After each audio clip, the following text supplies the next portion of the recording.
من الشيطان الرجيم بسم الله الرحمن الرحيم يا بني إسرائيل اذكروا نعمتي التي أنعمت عليكم وأوفوا بعهدي أوف بعهدكم وإياي فارهبون. اے اولاد د یعقوب علیہ السلام رایات کې نعمتونه زما هغه چې ما انعام کړی په تاسو باندې پوروالی مې کړی واوفوا بعهدي او پوره کوي خپل وعدې خپل لوزونه اوفي بعهدکم نو پوره به کوم زه خپل ستاسو لوزونه وإیاي فارهبون او خاص زما نه ویریږئ. ربط د مخکې سردار چې د صورت په اول کې ترغیب قرآن ته الف لام میم ذلک الکتاب لا ریب فیه او د هغې صفات بیان کړه. بیا درې فرقې ذکر کړي. یو هغه ډله وه چې هغوی قرآن منه هغې ته متقیان مؤمنان وایي د هغوی 5 صفات ذکر کړه. بل هغه ډله وه چې هغوی انکار کو او په ډاګه انکار کو ښکاره. او درېیمه طبقه هغه وه چې هغوی په ښکاره په ظاهره باندې خو منه د قرآن لیکن باطن کې په زړه کې د هغوی ایمان نه و، هغه د منافقانو ډله وه. نو د هغوی 15-14 صفتونه ذکر کړه. بیا عام خطاب وکړو یا ایها الناس اعبدوا ربکم الذي خلقکم والذین من قبلکم لعلکم تتقون. ټولو خلقو هغه که تاسو مسلمانان یې او که ښکاره کافر یې او که منافقان یې ویرېږئ د هغه رب نه چې تاسو پیدا کړي یې، ستاسو پلار نیکه او مشران یې پیدا کړي دي. هلته دعوت و ایمان ته ټولو ډلو ته. بیا کم کسان چې هغه منونکي وو د دغه خبرې او د قرآن او د رسالت نو هغوی په باره کې وفرمایل وبشر الذین آمنوا وعملوا الصالحات ان لهم جنات تجري من تحتها الانهار. جنت زیرې ورکړو هغو له. کوم کسان چې نه منونکي وو نو د هغو په باره کې ووی کیف تکفرون بالله وکنتم امواتا فاحیاکم ثم یمیتکم ثم یحییکم ثم الیه ترجعون. او بیا د هغوی انجام ذکر کړه چې تاسو نه منئ نو فاتقوا النار التي وقودها الناس والحجاره اعدت للکافرین. بیا د آدم علیه السلام د خلافت تذکره پکې وشوه. اول کې د انسان معاد ذکر کړه، آخرت چې د انجام څه دی. که د الله احکامات یې ومنل نو جنت ته به ځي او که د الله احکامات نه مني نو دی به دوزخ ته ځي. بیا د انسان هغه مبدا ذکر کړه. انسان اولنی انسان څوک دی؟ آدم علیه السلام او د هغه د خلافت تذکره یې وکړه. نو اوس دا خلافت چې دی د آدم علیه السلام نه راغی بني اسرائیلو ته او د بني اسرائیلو نه دا خلافت منتقل شو عادي امت ته. د هغې وجه ښیي چې د بني اسرائیلو نه خلافت هغه ځکه منتقل شوی دی چې هغوی د الله پاک صحیح عبادت نه کو، د هغوی اخلاق صحیح نه و، په هغوی کې فساد و. د دې وجې نه د هغوی نه خلافت واخیستی شو او آخري امت ته حواله شو. نو دا ربط دی. دویم دا دی چې مخکې عام خطاب یا ایها الناس اتقوا ربکم، ای خلقو ویرېږئ د خپل رب نه. اوس خاص خطاب دی یا بني اسرائیل اذکرو، ای بني اسرائیلو یاد کړئ زما هغه نعمتونه چې ما په تاسو باندې کړي. نو دې ته ویلی کېږي خطاب خاص وروستو د خطاب عام نه. نو بني اسرائیلو تذکره قرآن کې ډېره زیاته کېږي. د هغو قبایح او ناکاره صفات بیانېږي، هغې خپل حکمتونه دي. یوه وجه خو دا ده چې بني اسرائیل په هر وخت کې موجود دي او ډیر دي. یهودیت او نصرانیت دا په هر وخت کې هغه شته. او بله وجه دا ده چې دا امت چې دی دا غالبا په اکثرو څیزونو کې د دغه یهودو او نصاراو اتباع کوي. نو دلته وایي چې تاسو دو وپېژنئ کوم ناکاره صفات چې په دوی کې دي هغه د ځان نه لرې کوئ نو چې کامیاب شئ. لکه حدیث کې راځي لتتبعن سنن من قبلکم شبرا بشبر، تاسو به تابعداري وکړئ د طریقو د هغه خلقو چې مخکې ستاسو ته تېر شوي دي، لویش په لویش. او زراعا بزراع او ګز په ګز، لکه څنګه چې دا یو لویشت بلې سره برابري او ګز د بل ګز سره کېږي یا برابري، دقسې به تاسو هغوی برابر شئ، د هغوی په طریقو پسې به روانې. حتی که دغه خلق د خادمه سمسري او سوړي ته ورننوتي نو تاسو به هم هلته ورننوځئ. نو د هغو اوصاف بیانېږي، د هغو صفات بیانېږي چې دا وپېژنئ، د دغه صفاتو نه ځان بچ کړئ، کامیاب شئ.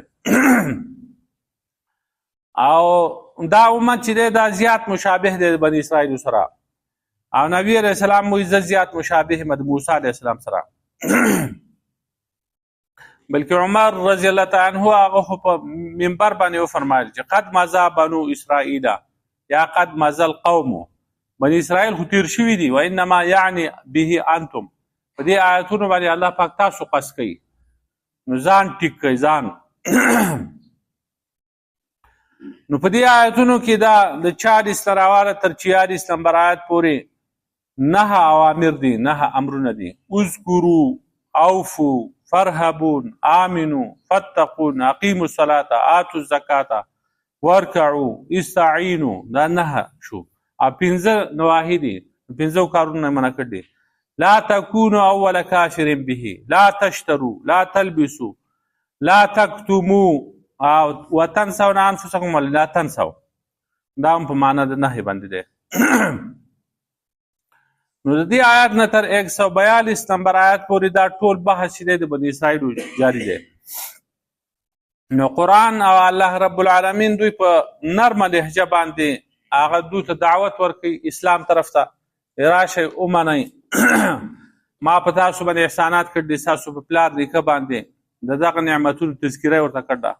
کله یې ویروئ، کله چې کوم دی د دو خلاف حجت قایم کی، کله د دو هغه بد اعمال هغه ذکر کی، کله د هغوی عقوبات او سزاګانې هغه ذکر کی چې ستاسو پلار نیکه چې خبر نه منله بیا ورته سزا ورکړه. نو دا ربطونه شو مخکې سره. یا بني اسرائیل ای اولاد د یعقوب علیه السلام.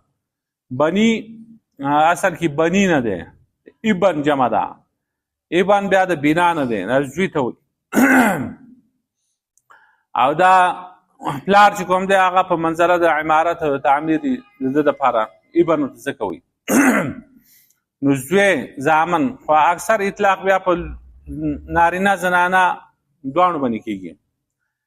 اسرائیل چې دی اسرا او ایل دا د عبراني یا د سوریاني الفاظ دي. اسرا باندې عبد بنده، ایل باندې الله، اسرائیل باندې د الله بنده. یا بني اسرائیل ای د الله د بنده اولاده زامنو. او یا معنی دا د اسرائیل صفوت الله، د الله غوره بنده، غوره. اسرائیل معنا د الله غوره بنده، دا معنا ده. په دې کې اشاره دې ته ده چې ګوره تاسو د یعقوب علیه السلام اولاد یې، او یعقوب علیه السلام خو د الله پاک بنده وکړل، هغه د الله پاک بندگی کوله، نو د هغه په نقش قدم پسې روان شئ، د الله بندگی کوئ. نو یعقوب علیه السلام 12 زامن او د هغې نه بیا 12 قبیلې جوړې شوي دي، او په هغوی کې ډېر شه پیغمبران رسولان هغه رالیږلی شوي دي، راغلي دي. بلکې حافظ ابن کثیر خو وایي چې دا ټول پیغمبران چې دا په بني اسرائیلو کې وو، سوا د 10 پیغمبرانو نه. نوح علیه السلام، هود علیه السلام، صالح علیه السلام، شعیب علیه السلام، ابراهیم علیه السلام، لوط علیه السلام، اسحاق علیه السلام، او یعقوب علیه السلام، او اسماعیل علیه السلام. دا د دې نه علاوه چې کوم دی دا ټول وایي په دې بني اسرائیلو کې راغلي دي د یعقوب علیه السلام په اولاد کې. نو عرب چې دي دا بیا د اسماعیل علیه السلام اولاد دی. پیغمبر پاک صلی الله علیه وسلم د عدنان په نسل کې راغلی دی. عدنان هغه هم د دې اسماعیل علیه السلام اولاد دی، خو هغه بل شاخ دی. نو بیا د دې بني اسرائیل نه چې دی هغه یهودیان پیدا شوي دي. نو دغه خلق ښه خبردار و، د تاریخ نه خبر و، علم او د مذهب نه هغه خبردار و. نور کم کسان چې ګیر چاپېره پاتې کېده نو هغه مشرکان و، د هغو سره کتاب نه، نو هغوی ته نه وایي بلکې دوی ته وایي چې ای بني اسرائیلو تاسو ښه خبردار یې، تاسو ومنئ، ولا تکونوا ولا کافر به، لکه په دې بل آیت کې راځي. اول کافر تاسو مه جوړېږئ، خبره ومنئ. نو د هغې اثر چې تاسو ومنئ دا خلق به دا حق دی ځکه دو خبردار دي خبره یې ومنله دا آخري پیغمبر یې ومنه او دا کتاب یې ومنه نو یقین به یې راشي چې دا په حقه دي او که تاسو نه منئ بیا خلق به شک کوي چې وګوره دا په موږ کې خبردار خلق دی چې دوی نه مني نو خو په دې کې څه چل دی که نه نو یا بني اسرائیل ای اولاد د یعقوب علیه السلام اذکروا نعمتي یا رعایت کړئ زما نعمتونه احسانات هم نو څه احساناتو چې هغه رعایت کړي هغه مختلف صورتونو کې ذکر شوي دي اته احسانات بیا وروستو ذکر کېږي په 48 نمبر آیات کې 68 نمبر آیات کې صورت آل عمران 187 نمبر آیات کې صورت مائده کې په 12 نمبر آیات کې دا ټول ذکر شوي دي په دوه باندې کوم انعامات شوي دي نو څه لکه په تاسو کې الله پاک بادشاهان را لېږل دي په تاسو کې پیغمبران را لېږل دي تاسو ته کتابونه را لېږل دي بني اسرائیلو دا یاد کړئ ستاسو د خوراک دپاره من او سلوا درکړ دي دغه شانې فرعون او د هغه لښکر نه الله پاک تاسو بچ کړي د ګټې نه الله پاک ستاسو دپاره 12 چینې راوویستې او تاسو له په ټولو خلقو باندې غوروالی درکړ دی نو دا د الله پاک نعمتونه دي دا بیا په دوه قسمه دي یو دنیوي دي یو دینی دي نو دینی نعمتونه د باندې هم کړ دي لکه پیغمبري وغیره دا یې درکړ ده دنیوي نعمتونه د باندې هم کړ دي تیار خوراک راته مزې کولې په سر باندې چې کوم دی هغه واریاز به ګرځېده سورې به او ګټې وچې ګټې نه تاسو له 12 چینې راوویستې دا کم نعمت دی او دغه جامې وروستو بیا راځي چې دو میدان تیه کې پاتې کېده نو چې ماشوم به پیدا شو هغه سره کومه جامه وه ماشوم به غټېده او دا جامه به ورسره غټېده بیا زړېده به نه دا غټ غټ نعمتونه دي نعمتونه ورته ځکه شمار کړه چې په انسان کې شکر او د حیا ماده پیدا شي چې څوک چاته ښه یاد کړي نو هغه کې حیا راشي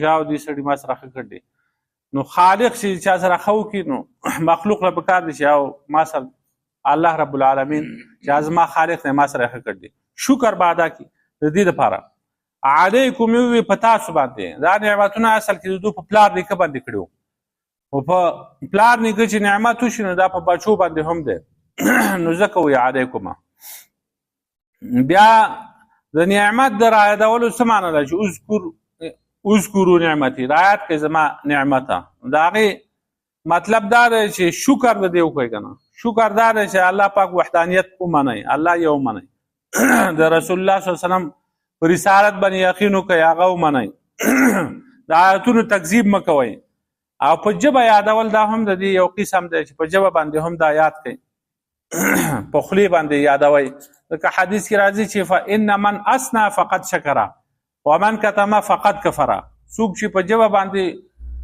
ثنا او صفت کوي دو یوم شکر ادا کوه څوک چې یو نعمت پټوي د کفران نعمتو کو دا ناشکری وکړه قرآن کې راځي واما بنعمت ربک فحدث هر چې نعمت د رب ساته نو هغه بیانوه هغه ښکاره کوه خلقو ته تا باندې چا نعمت کړ دی بیا د هغې تعین ضروري نه ده چې دې سړي ما سره دا ښه کړ دی خو دا به وایي چې دا ښه سړی دی صفت دې ورله وکړي ښه سړی دی چې ما سره یې ښه کړي دي نو چې الله رب العالمین د چا سره ښه وکړي دا دومره نعمتونه یې ورکړ دي نعمته خامخا دوله په کار د بني اسرائیل چې هغه یاد کړي نبی علیه السلام یو مالدار صحابي و هغه ولیده د ابوالاحوص پلارو مالک رضی الله تعالی عنه هغه داسې زړې جامې اغوستې وې نبی علیه السلام ورته وفرمایل فلیرا اثر نعمت الله علیک په تا باندې د الله د نعمت اثر ولیدی شي دا زړې جامې ما اغوندې ته مالدار سړی وې نوې جامې اغونده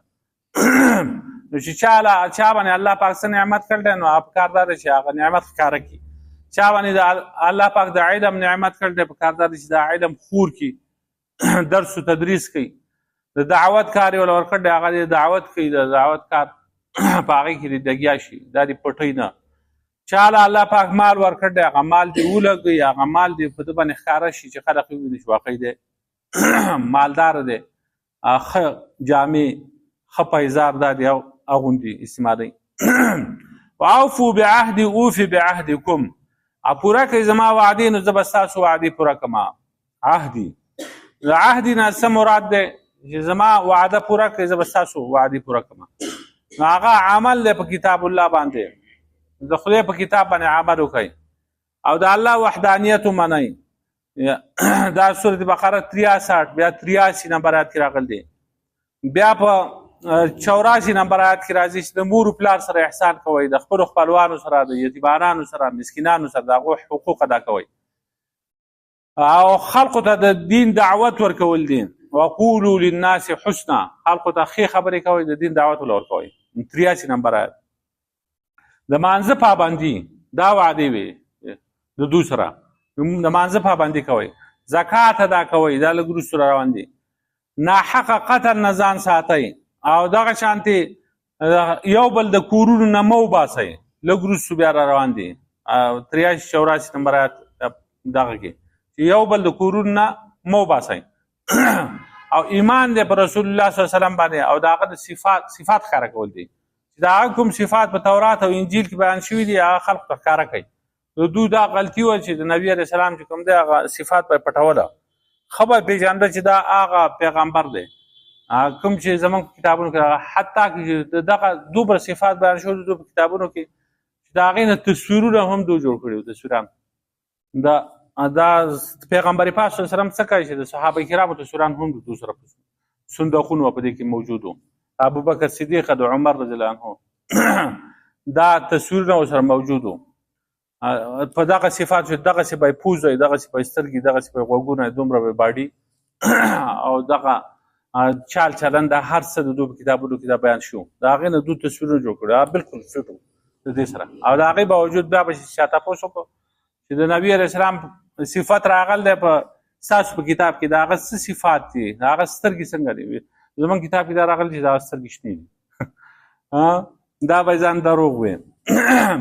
او که د قد تپوس پاتې وکړي څومره دی چې دوی به کله به وي چت دی، کله به وي دنګ دی. دا خبرې به یې کولی، دا ټولې پټوله. نو پټوئ مه، د نبي علیه السلام باندې ایمان راوړئ، د هغه صفات ښکاره کوئ او خلقو ته د الله د کتاب بیان وکړئ. لکه آل عمران 187 نمبر آیات کې هلته بیا راغلی دی. قرطبي وایي چې هو عام فی جمیع اوامره ونواهیه ووصایاه فیدخل فی ذلک ذکر محمد صلی الله علیه وسلم الذي فی التورات وغیره. دا عام دی، عام اوفو بعهدی اوفی بعهدکم، خپل وعدې پوره کوي. دا وعدې چې دي دا عام دي، اوامرو ته هم، نواهیو ته هم، د الله پاک هغه پخو احکاماتو ته هم، او په دې کې د نبي علیه السلام هغه ذکر هم شامل دی چې هغه په تورات کې شوی دی. دا خلقو ته ښکاره کوي. اوفي بعهدکم، نه زه به ستاسو وعدې پوره کړم، ستاسو وعدې به بیا زه پوره کړم، تاسو چې ما کوم لوز کړی دی هغه به زه پوره کړم. الله پاک د دوی سره لوز د څه کړی دی؟ د کامیابۍ، د جنت، چې زه به تاسو جنت ته بوځم. نو دا د خدای قانون دی چې بنده به اول خپل لوز پوره کوي، د هغې نه وروسته به بیا الله پاک د هغه سره لوز پوره کوي. اول به دا بنده مجاهدي کوي، تکلیفونه به تېروي، عبادتونه به کوي، او د الله پاک ټول وعدو باندې پابندي به وکړي. نو خدای پاک بیا هله چې کوم دی هغه د وعدې پوره کړي، نافرماني به نه کوي. او که یو سړی نافرمانه دی، د خدای وعدې نه پوره کوي او خدای پاک ما رحم کوي، نو دا او هیڅ قسمه مجاهده، تکلیف، کړاو دا نه تېروي، نو دا لیونی دی. دغسې الله پاک نه کوي، دا د خدای قانون دی. نو ایایا فرهبون، خاص زمانه ویرېږئ، خاص زمانه ویرېږئ. نو فرهبون، فتقون، اکثر د دې یری ذکر کوي د آیتونو په آخر کې. د دې لپاره چې د انسان نه دا غلط، ناکاره، ګنده صفات وځي، ښکلي صفات په دې کې راشي. د دې وجې نه فرمایي چې ما فارق الخوف قلبا الا خربا، یاره چې د کوم زړه نه ووته نو بس دا زړه خراب شو. ابو سلیمان دارانی رحمت الله علیه دغه وایي. ابراهیم بن سفیان وایي چې اذا سکن الخوف القلوب احرق مواضع الشهوات منها وطرد رغبة الدنيا عنها. چې زړه ته د الله پاک یاره ورننوته نو د خواهشاتو هغه ځایونه دا وسیځي، د دنیا هغه محبت د دې نه وباسي. بیا یو رهبت دی او یو خوف دی، یو تقوا ده، یو اشفاق دی، یو خشیت دی، یو اجلال دی. داسې دا مختلف لږ فرقونه دي، خو دا علمي بحث دی، دغه نه کوو. د دې دا ټولې موږ خو ورته په پښتو کې یره ویو، خو د دې لږ فرقونه دي. قرآن کې دا مختلف الفاظ استعمالېږي. نو د څه شي نه خوف پکار ده؟ یره بیا د څه نه پکار ده؟ وإياي فارهبون خاص معنا ویریږي. نو د الله د عذاب نه یره پکار ده کنه، د خدای د عذاب نه سره ویریږي. د الله لوی او بڑای د هغه نه یره پکار ده چې الله عظیم ذات دی چې او زه ډیر کمزور یم. نو که زه مخالفت وکم د الله په خبره نه منم نو ما به راونه سي. او د الله پاک نه د پرې کېدو د قطع کېدو د دې یره پکار ده چې زه به په ګناه سره د الله پاک نه به جدا شم. نو د دې نه یره پکار ده، د خپلو ګناهونو نه یره پکار ده. زه دا ګناهونه کوم الله پاک ماله سزا راکړي. او د اعمالو د قبلېدو نه هم یره پکار ده چې زه خدا نیک اعمال کوم خو داسې قبول نه شي بیا به څه کوم. د سوی خاتمې نه چې خاتمه چې زما خرابه نه شي، آخري خاتمه د دې نه یره پکار ده. او دغه شانتې د عملنامې نه چې په ورځ د قیامت ما ته عملنامه هغه میلاویږي نو یاره پکار ده چې دا شته په ګس لاس باندې نه په ښي لاس باندې میلاو شي. نو یا بني اسرائیل اذکروا نعمتي التي انعمت علیکم، ای بني اسرائیل یاد کړئ زما هغه نعمت چې ما کړی دی په تاسو باندې. اوفوا بعهدي، پوره کړئ زما وعدې. اوفي بعهدکم، نو پوره به کړم زه ستاسو وعدې. وإیاي فارهبون، او خاص زما نه ویریږئ. ربنا ظلمنا انفسنا وان لم تغفر لنا وترحمنا لا اله الا انت. صلى الله تعالى على خير خلقه محمد.